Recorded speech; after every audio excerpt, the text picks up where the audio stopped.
இதயம் கனிந்த பணிவான வணக்கம் நண்பர்களே.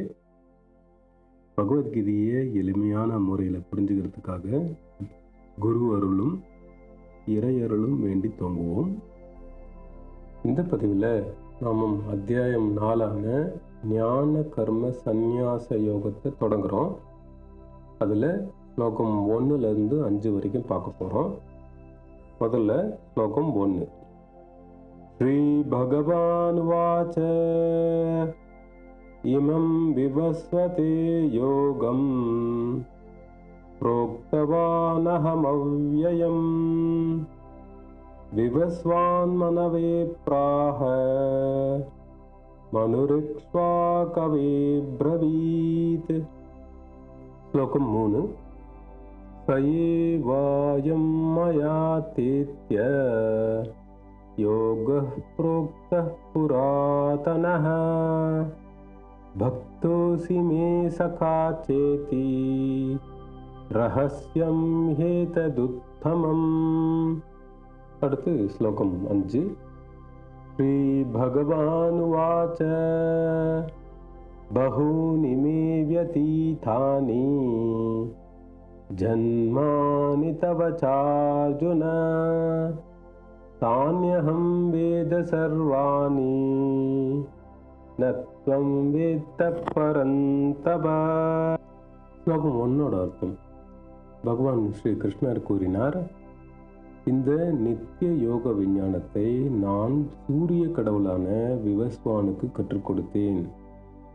அவர் அந்த ஞானத்தை மனுவுக்கு கொடுத்தார் மற்றும் மனு அதை இக்ஷ்வாகுவிடம் அறிவுறுத்தினார்.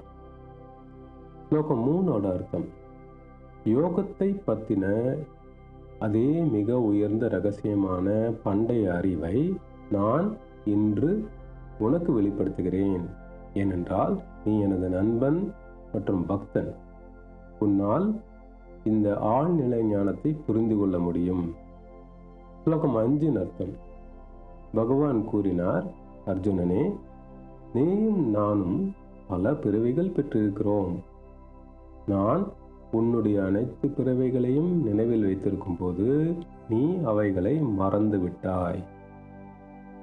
நம்ம இப்போ இதோட விளக்கத்தை பார்ப்போம்.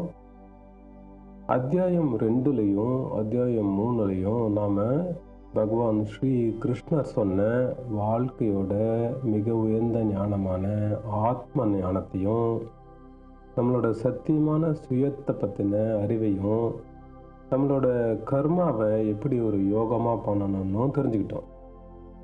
பொதுவாக இந்த ஞானம் நமக்கு தெரிஞ்ச வகையில் ஒரு 5-6 வருஷத்துக்கு முன்னாடி மகாபாரத டைமில் குருஷேத்திர போர் முனையில் சொல்லப்பட்டது அப்படின்னு தான் நமக்கு தெரியும். ஆனால் இந்த யோக விஞ்ஞானத்தோட மூலத்தை பற்றின ஒரு முக்கியமான விஷயத்தை பகவான் ஸ்லோகம் 1ல் சொல்கிறார்.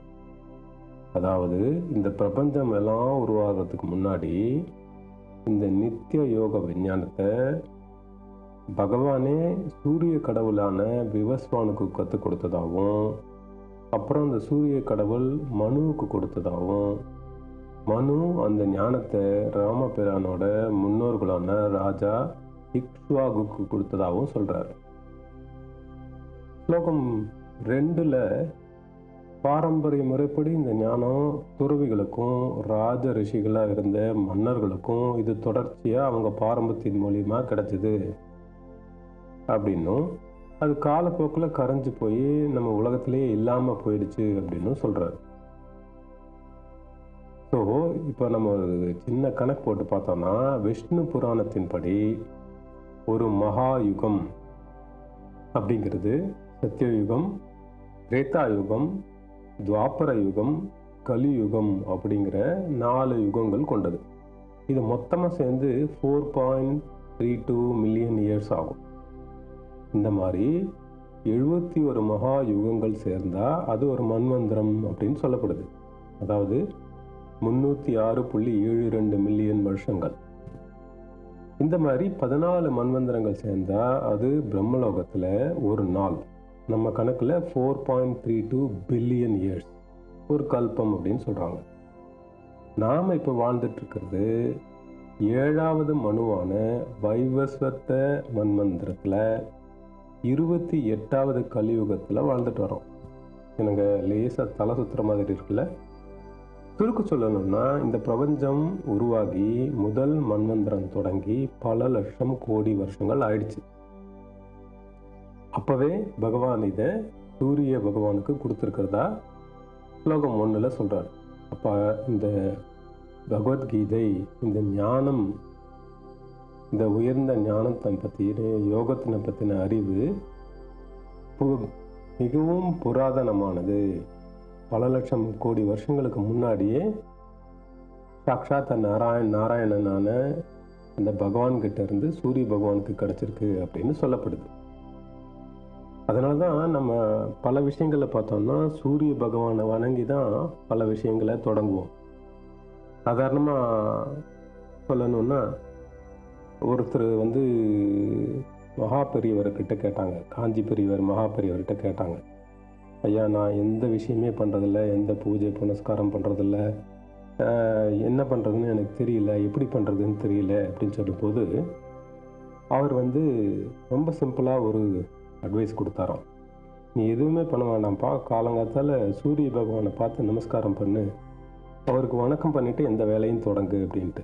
ஸோ அப்படி ஒரு முக்கியத்துவத்தை சூரிய பகவானுக்கு நம்ம முன்னோர்கள் கொடுத்துருக்காங்க.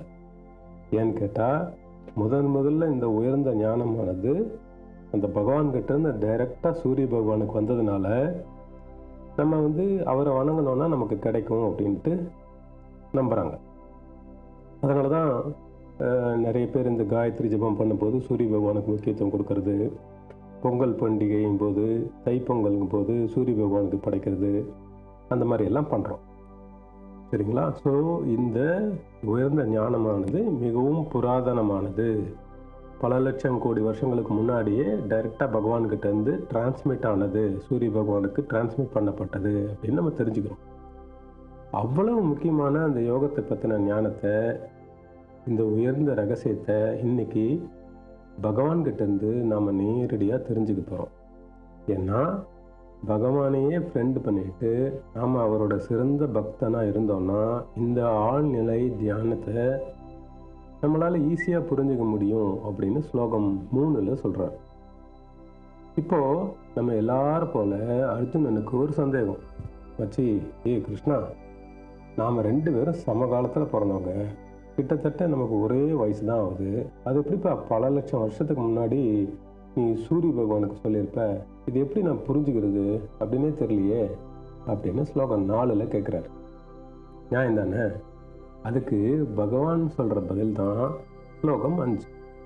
பகவான் என்ன சொல்கிறான்னா, அர்ஜுனா, நீயும் நானும் இதுக்கு முன்னாடி பல பிறவிகள் எடுத்திருக்கோம். எனக்கு உன்னோட அத்தனை பிறவிகளும் என்னோட அத்தனை பிறவிகளை பற்றின அறிவு என்னோட ஞாபகத்தில் இருக்குது. ஆனால் நீ தான் அதை மறந்துட்ட அப்படிங்கிறார். இங்கே தான் நம்ம ஒரு விஷயத்தை பற்றி தெரிஞ்சுக்கணும். அதாவது பகவான் ஸ்ரீ கிருஷ்ணர் ஒரு அவதார புருஷன், சாக்ஷாத் அந்த நாராயணனோட அவதாரம். அவர் ஒரு பூர்ண பிரக்ஞன் நிலையில் எந்நேரமும் பிரம்மஞானியாக இருந்ததால் அவனால் சகலத்தையும் தெரிஞ்சுக்க முடியுது அப்படின்னு தெரிஞ்சுக்கிறோம். ஸோ சாக்ஷாத் அந்த பகவான்கிட்டேருந்து நமக்கு கிடைச்ச இந்த அரிய பொக்கிஷமான பகவத்கீதையை நாம் போற்றி வணங்குவோம். தினமும் அதை படித்து ஃபாலோ பண்ணி நாமளும் ஆத்ம அனுபவம் அடைய முயற்சிக்கலாம். நல்லது. நன்றி. வணக்கம். ஓம் சாந்தி.